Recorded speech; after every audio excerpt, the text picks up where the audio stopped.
All right, welcome back live at Drew's house. Another edition. Hope everybody's doing okay out there.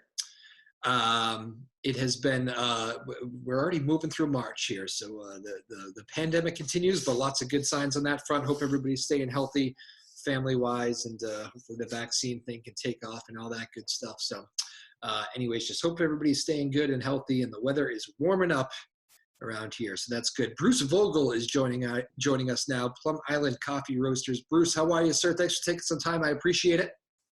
Well, I appreciate being here, and my normal answer is I'm doing great, but at the moment I am doing as expected. So it's Plum Island Coffee. It's a place that I have had so many people come up to me and say, you have to talk to Bruce. All we want to do is save this place. Man, does the community love your spot. I know it's been a tough time. Let's start there, though. Talk about the tough time it's been for you and for the coffee shop. Well, I mean, just this past few weeks has been a tough time. Up until that, we have just, done very, very well right through the pandemic. In fact, 2020 was a banner year for us. We quickly adopted where we have plastic walls up. Between us and the customer, we opened up a window, we serve outside, we implemented online ordering. So 2020 was, we served our customers very well, and they were very appreciative. And then few weeks ago, my landlord came up and handed me, during a rush, mind you, 9:30 in the morning, handed me a 45-day notice to be gone. All right, what's the deal with this? Give people the details that you can. So the details are, at the beginning of 2019, my lease had expired, and I had received a notice from New England Development that I would be on a month-to-month basis. At the time, that made sense to me. Those of you that are familiar with Newburyport know the boatyard, and that Newburyport or New England Development was contemplating development in here. They had gone to the city. There was all kinds of meetings. 2019 was the year of Waterfront West, they called it. Later on in that year, I actually received a memo from them saying how happy they were about my commitment to the community and how much the community valued this place, and that they would keep me into Waterfront West. So I was actually breathing pretty comfortably. I thought for sure that there was, I eventually, whatever happened here, I was part of it. And out of the blue, I get this, be gone. So you've built this. How long have you been open for? So the business has been here 17 years. I've owned it for 11. And I just about doubled the business since I've been here. I have an interesting background. I spent 20 years of my life as a flight attendant. And so I figured I knew something about coffee. And what happened was that my wife died. She had ovarian cancer. And I was home alone with the cat and the dog I had a marketing business. And this came across a friend of mine's computer screen. And because he had been in the restaurant business, there wasn't enough for both of us. I said, I'll do it. And here I sit. Fascinating. So you put a decade of your life into this Plum Island Coffee Roasters place, and you must feel like you've built the relationships. You've got, I'm sure, plenty of employees that are like family to you now. And now you're trying to fight for it to keep it going. So yes, and I will tell you, it's more than it's not about me. It's about, as you say, the employees. I mean, we're talking baristas that come through this coffee shop, but so many of them have I managed to, I don't mean to pat myself on the back, but kind of launch, to get them into their education, get them into their new life. And so that's very satisfying. But mostly this place, this is special. It has become special. We have a fireplace in the wintertime. We have a piano, the piano table group. I took a baby grand piano and I cut it in half, and it's a table. And in the morning, every single morning, not now, but when we were open inside, there'd be anywhere from a half a dozen to 24 people around that piano table. They would meet, and that would just get the day going. And then all day long, the place would be full of people. If there was a person with their computer at a foretop, I would warn them, you're getting customers if we get crowded. You wouldn't believe the relationships that have been made here. This is a huge, huge part of the community. And if it goes away, this fabric of this community is going to be forever changed, and it breaks my heart. Yeah, you could feel the passion Right. coming off you there with that. Again, we're joined by Bruce Vogel, Plum Island Coffee Roasters. So the place, I'm assuming they want to make it, build the whole boatyard into something different. Is that kind of what this breaks down to? Well, that was dismissed out of hand by both the planning board and the planning and development committee of the city council and the city council of the whole. And at the last meeting, the mayor stood up and said, "You heard them, go home." So the Waterfront West project is, who knows, out there somewhere. But what's happening now here in this building is that I'm being removed. There's a tenant that lives in an apartment upstairs. He's been removed. There's another tenant that lives in an office space in the back. He's been removed. And the Marrowhawk boating camp has been removed. And apparently it's all going to be renovated, and it's going to be a Mexican cantina from the gentleman who owns it's called the Fleury Group, Al Fleury, the Fleury Group. The bar's up in Hampton Beach. It's going to be something along those lines, from what I understand. So you talk about the community aspect of this. So I'm assuming you have had, I just know from the amount of people that have contacted me about this story that you're not the only one fighting for this. There are a whole lot of people that are out there pushing for you and have your back on this. What does that feel like to have a lot of people coming and stepping up for you? Oh my gosh. So we notified the crew. I was notified. I got the message from Chris Skiba of Newburyport Development on a Monday morning. On a Friday morning. The following Monday night, we had a staff meeting. I told the staff at 10 o'clock that night, somebody had told somebody who had gone to change.org, and 36 hours later, there were 5,000 signatures on that petition. And since then, it has grown. It is now over 15,000 signatures. And it feels good, and it's also hard to work here. People coming in and they're talking about it and they're asking questions. What can I do? I direct them to what to do. It's savetheroasters.com, and go there. And there's just so many people that are focused on finding or changing what's happening and moving the dial. And we have heard nothing back from New England Development. I've even reached out to the guy, his name is Al Fleury, that is contemplating coming in here, and he won't respond. So it's just dead silence on the other side of it. And this is insult to injury, because you say you were doing great in a pandemic, but this is not easy on employees who knows what kind of other stuff they're battling in a pandemic, whether it's kids at home or whatever the case may be. The pandemic has not been easy on so many people. And your business was thriving, and now to have this come down. I remember just my local coffee shop. I'm from Danvers here, but my local coffee shop shut down there at the beginning. And the idea of it was just part of my routine, not being able to go get the coffee from where I usually go, changed my life in a lot of ways. And, to not have that, it really impacts you. There's something about the coffee shop and the people that work there and the people that you just bump into. There's something about that brings a normalcy and a comfort to your life.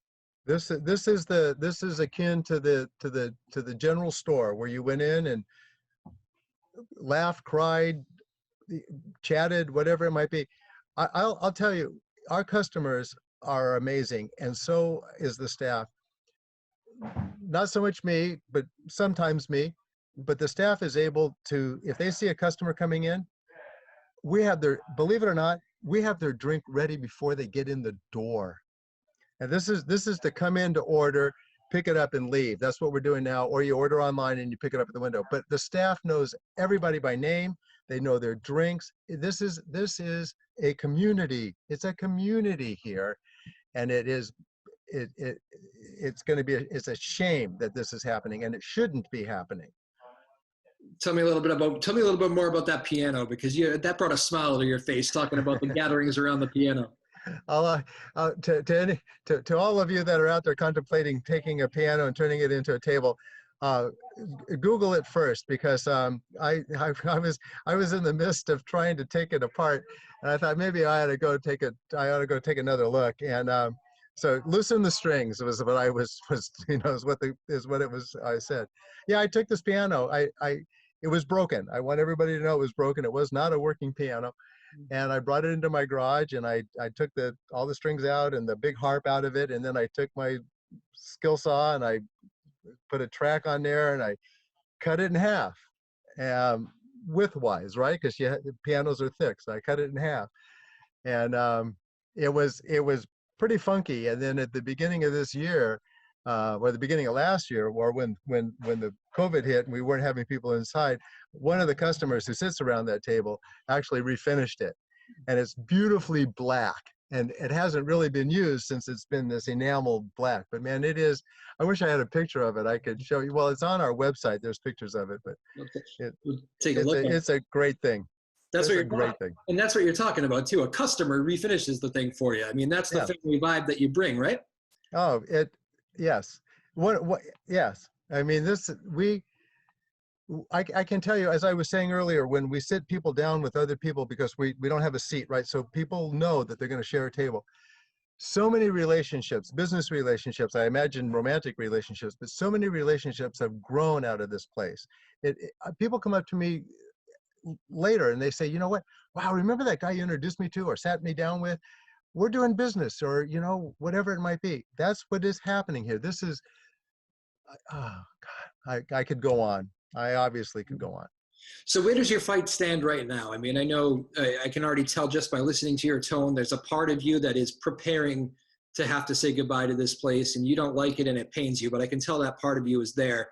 I guess maybe the realistic part, but where do you stand right now? What is your position? Well, right now we're faced with the 31st of the month. We're supposed to be out of here. I'm not sure we're going to make that. And we have, so first of all, I need to really be clear on this. I did not start this petition. I did not start this movement. I didn't initiate it in any way. This was done by another person, and there's other people that are doing the Save the Roasters effort.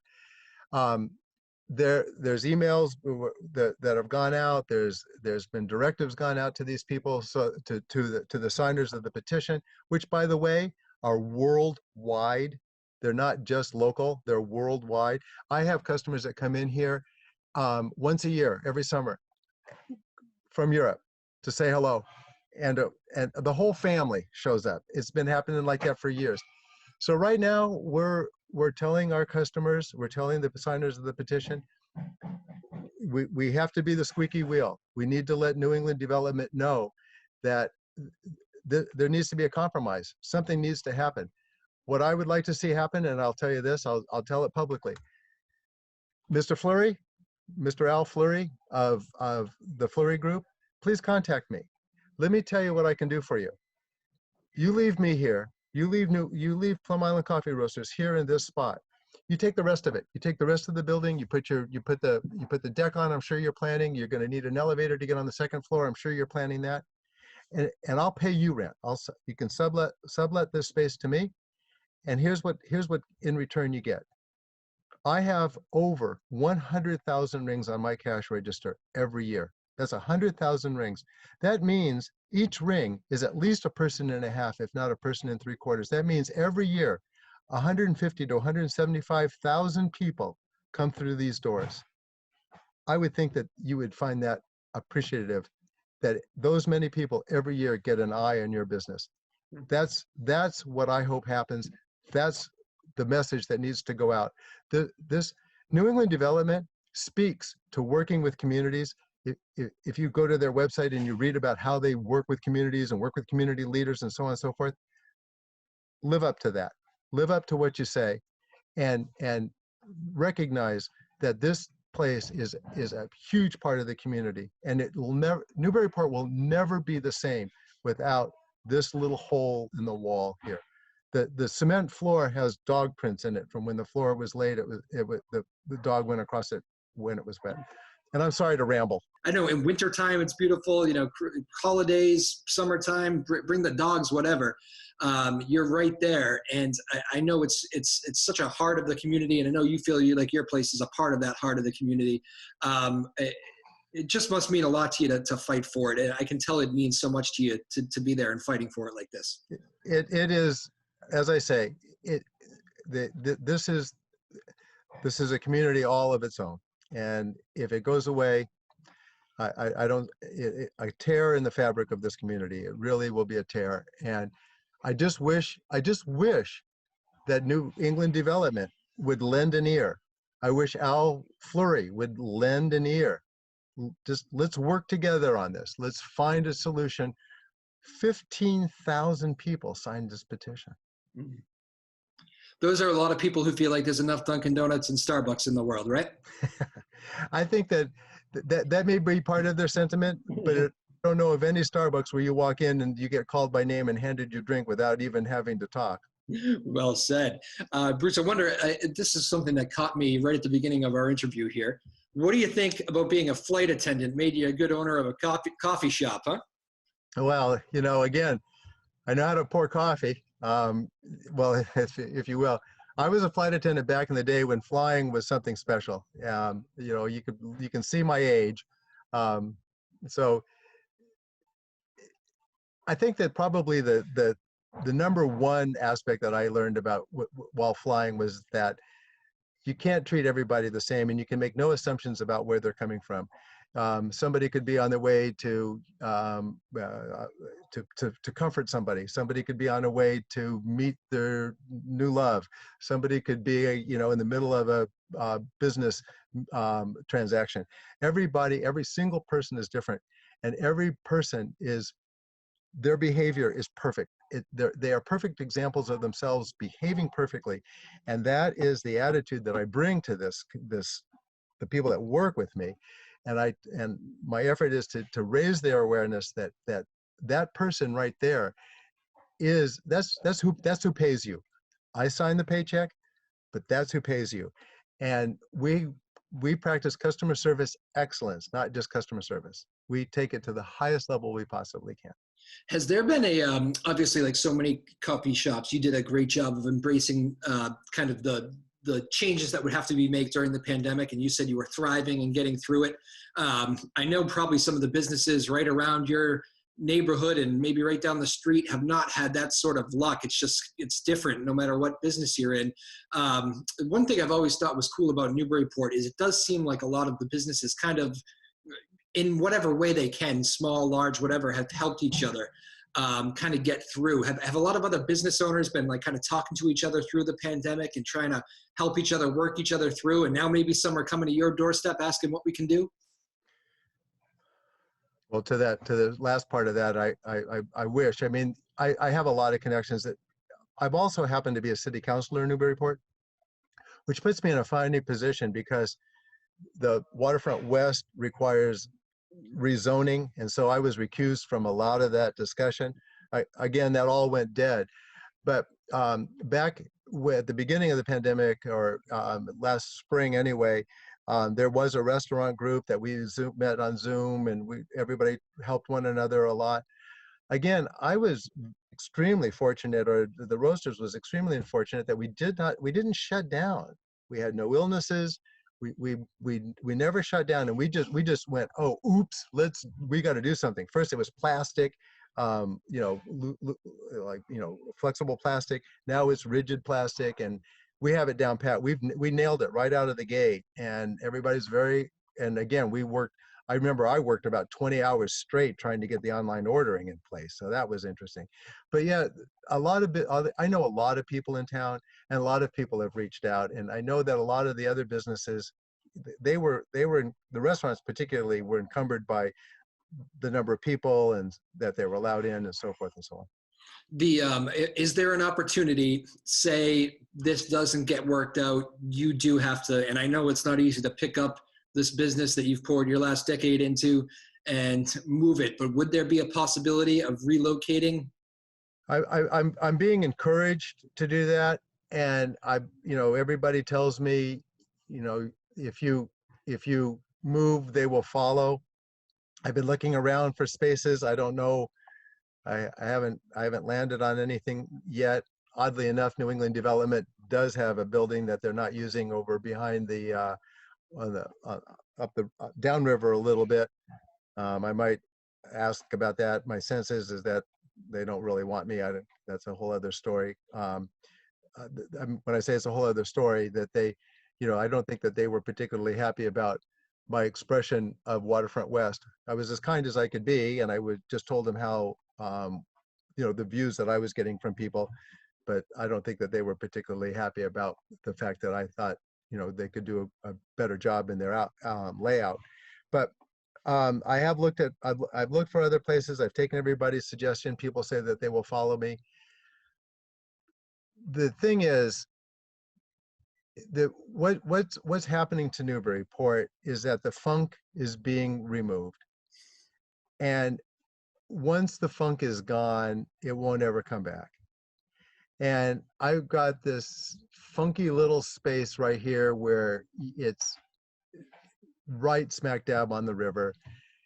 It's easy to get to. It's in the boatyard. You drive in. It's easy to grab your coffee and leave. It's easy to come in and park and come sit down and get either your homework done or just chat or do whatever, or work from home. You come in here instead.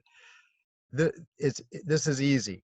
Can it be replicated? Maybe, but I don't know where. I just don't know where. It can't be downtown. Downtown, you can't. You can't park. You can't. There's no. The attraction. People say that I'm cutting myself short, but the attraction is, I think, the location, also the manner of the people that serve. But I don't know. I just don't know. Anybody has any ideas, let me know. You feel like you're in the right place. That's why you're fighting for it so hard. And yes, not only is it the right place, but it's the right attitude, and it's the right thing for Newburyport. It would be New England Development's acknowledgement that some funk is okay. We don't need brand new. We don't need chain types. We don't need repetitive, that what exists in other communities. We need some originality. And this funky place in a boatyard is truly originality. When I was living in San Francisco, here's another little bit. Before I was a flight attendant, I was actually a tour guide on Alcatraz. I grew up in California. Really? Wow. Yeah, I know. And every morning we'd show up at the boat at Pier 39.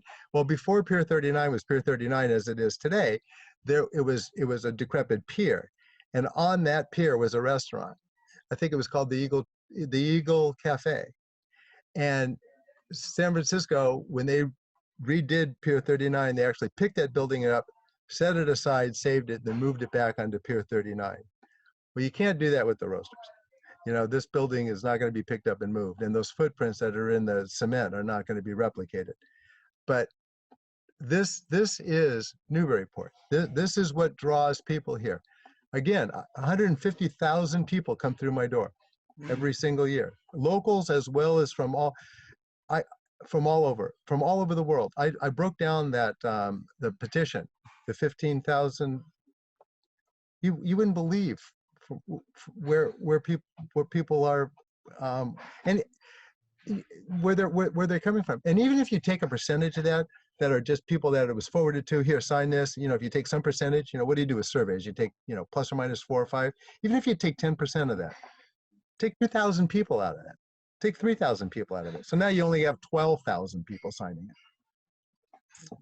So that's a little bit of the city councilor in you too. You want to see what's best for your city, and you want the funk to stay. If we're not careful, we're going to be a downtown or a community of eateries and real estate offices. The funky places, the unique businesses are going to get jammed out, and it's really, really too bad. And Newburyport will become it'll become more of a bedroom community than the wonderful city that it is right now. Smallest city in Newburyport. The smallest city in the Commonwealth. I need one Alcatraz story. What do I not know about Alcatraz? Well, you know that the Birdman didn't have any birds on Alcatraz, right? You know that. Yeah, I have heard that. Robert Stroud. So his cell was up on the second floor of the cell house in the hospital section of the cell house. And he had this long cell. It was probably, I go like this, and so what is that, 6, 8 feet? So it was 8 feet wide and maybe, I don't know, 20 feet long. It was this long cell, and the window looked out the Golden Gate. Well, the Golden Gate wasn't there, of course, when he was there. He watched it being built. And in the floor underneath the window, the cement floor has a divot in it from him standing there for all of those years and probably, moving his foot back and forth. He actually divoted the cement in front of that window. Wow.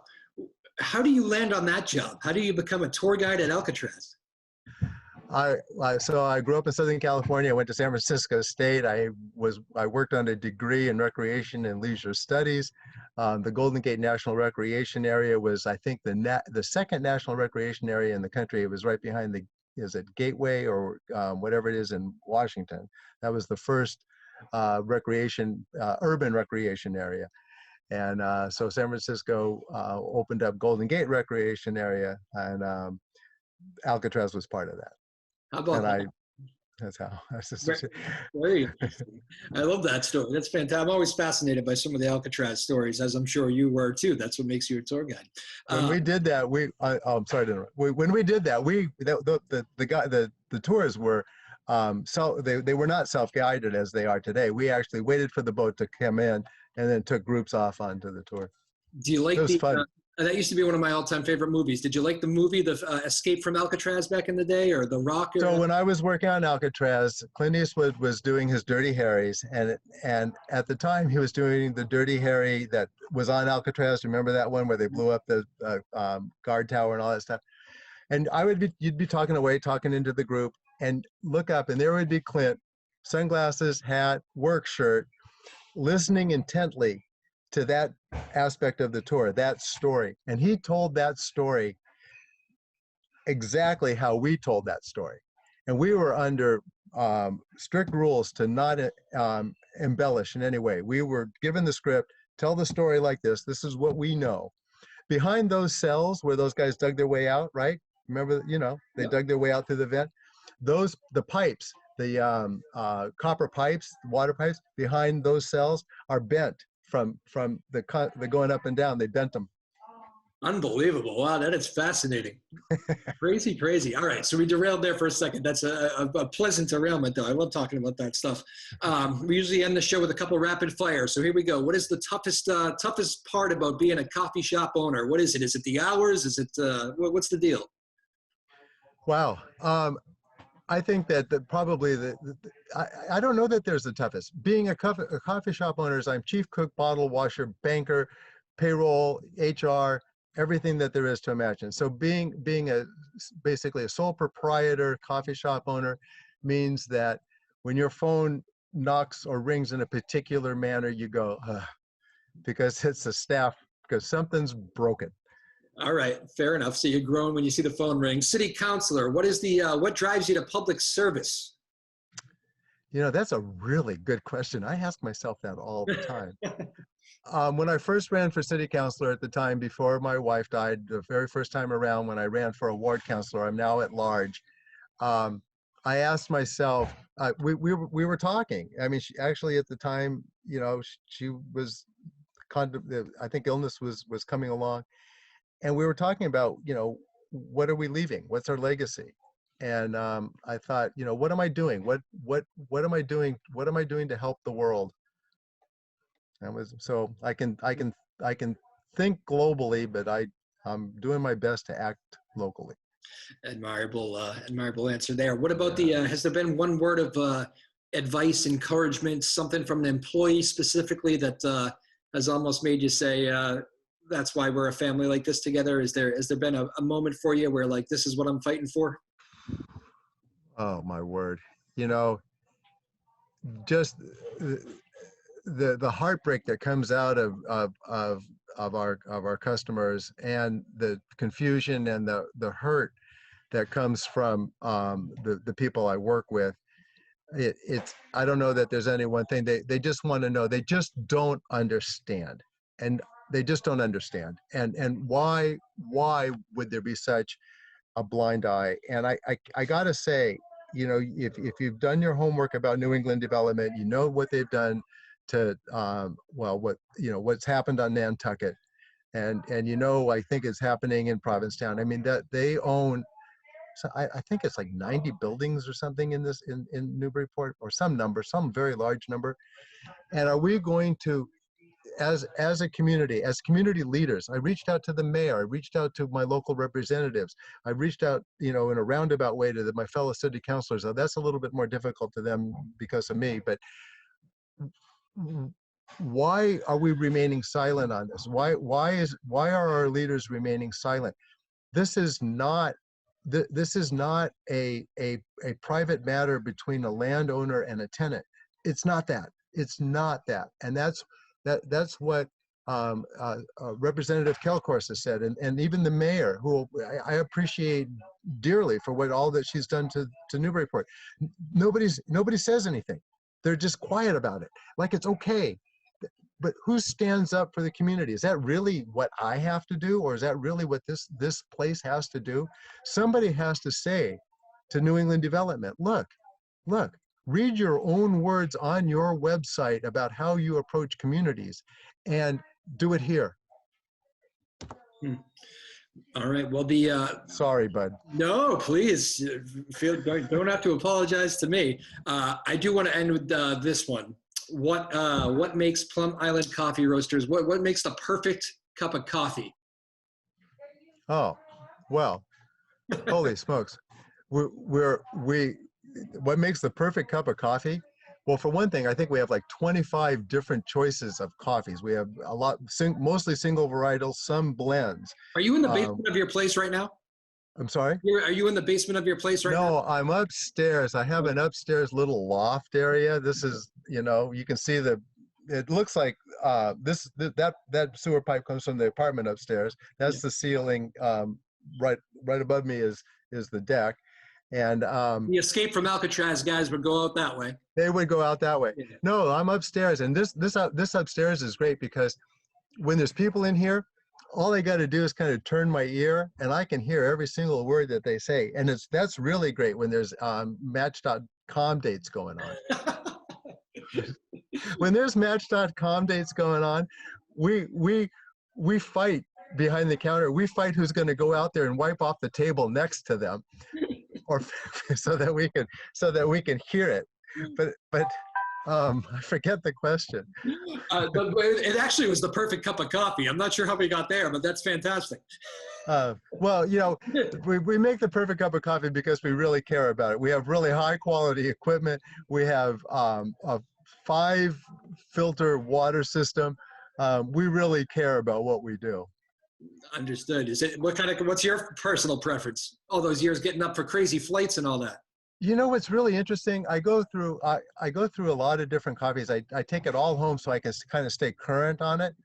Right now, and it seems most appreciated by a lot of our customers, is I like the Guatemalan. I didn't particularly care for the Guatemalan we used to have, but we have an organic one now, and it seems to be flying off the shelf, and I really, really, really like it. I also like our seasonal blend. I like something basic like our Colombian and our Costa Rican. I like them all. The Ethiopians are really interesting, but I can't drink a lot of them. They're a little bit too acidic. All right. Well, Bruce Vogel, final thoughts here. Why don't you give a shout out to your customers who I know are kind of hanging on every word you say here as they watch you go through this. What would be our final thought here on a early March afternoon? SaveTheRoasters.com. Go in there, take a look to see what's in there. You got to get vocal. We have to move the dial. We need to let New England Development, we need to let Al Fleury know that there's a compromise to be had, that we can work together, and it would be really, really, really, really, really good for this community. And it would show everybody that there's some compassion and understanding about the desires of Newburyport residents. Bruce Vogel, I wish you all the best. Good luck to you. Thank you so much for your time. Thank you for having me. All right, Bruce Vogel, Plum Island Coffee Roasters.